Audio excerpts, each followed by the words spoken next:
আজকে জলি আমার কাছে পার্লার সার্ভিস নিতে এসছে। তো আজকে জলির কেমন লাগলো আমি একটু শুনে নেব। বলো জলি, কেমন লাগলো?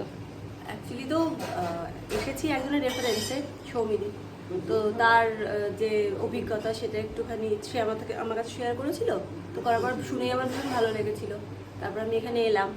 আসার পর পুরো যেভাবে স্পাটা হলো বা আমার সামান্য একটু মুখে ক্লিন আপ হলো, তাতে আমি যথেষ্টই স্যাটিসফাইড। এবং আমার মনে হয় যে একদম মানে কস্ট এফেক্টিভ কাজ, পয়সা যেরকম দিলে একদম কাজকর্ম সেরকম, তুমি রেজাল্টটা একদম 100%ই পাবে।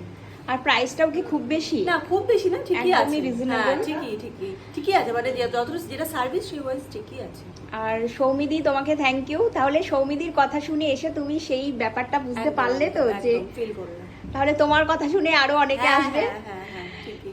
ও আজকে মাইন্ডটা কেমন লাগছে বলো? হ্যাঁ, মানে ওই স্পাটা নেওয়ার পর, মাসাজটা নেওয়ার পর